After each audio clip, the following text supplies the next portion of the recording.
Hello friends, welcome to my video. ഇന്ന് ബൊഗൈൻവില്ലയുടെ പരിചരണത്തെക്കുറിച്ചാണ് video. നമുക്ക് എല്ലാവർക്കും ഒരുപോലെ ഇഷ്ടപ്പെട്ട ചെടിയാണ് ബൊഗൈൻവില്ല. ഇത് നിറയെ പൂക്കണമെങ്കിൽ ഈ 2 വളങ്ങൾ മാത്രം ചേർത്ത് കൊടുത്താൽ മതി. അതിനെക്കുറിച്ചാണ് ഈ വീഡിയോ പറയുന്നത്. ആദ്യം തന്നെ നമ്മൾ പൊട്ടാഷാണ് കാണിക്കുന്നത്. പൊട്ടാഷ് നല്ലപോലെ ബൊഗൈൻവില്ല പൂക്കാൻ സഹായിക്കും. അതേപോലെ തന്നെ DAP. നമ്മൾ പൊട്ടാഷും DAPയും ബൊഗൈൻവില്ലയുടെ ചെടിയിലേക്ക് ഇട്ട് കൊടുക്കുകയാണ്.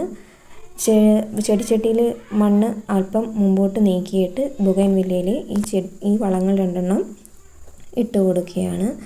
ഒരു സ്പൂൺ ഉപയോഗിച്ച് അതിൻ്റെ ചുവട്ടിലേക്ക് സൈഡിലായിട്ട് ഈ വളം ഇട്ട് കൊടുക്കുന്നു. എന്നിട്ട് നമ്മൾ നല്ലപോലെ മണ്ണ് നല്ലോണം അതിനകത്തോട്ട് നീക്കി വെച്ചിട്ട് വെള്ളം ഒഴിച്ചു കൊടുക്കും. വെള്ളം നല്ലോണം ഒഴിച്ചു കൊടുക്കുക. ഇതെല്ലാവർക്കും ഇഷ്ടപ്പെട്ട ഒരു ചെടിയാണ്. ഒക്ടോബർ മാസത്തിലാണ് ഈ ചെടി ഏറ്റവും കൂടുതൽ പൂവിടുന്നത്. എല്ലാവർക്കും വളരെ ഭംഗിയോടെ ഇഷ്ടപ്പെടുന്നൊരു ചെടിയാണിത്. ബൊഗൈൻവില്ല നിറയെ ഇതേപോലെ 2 മാസത്തിനുള്ളിൽ പൂവിടും.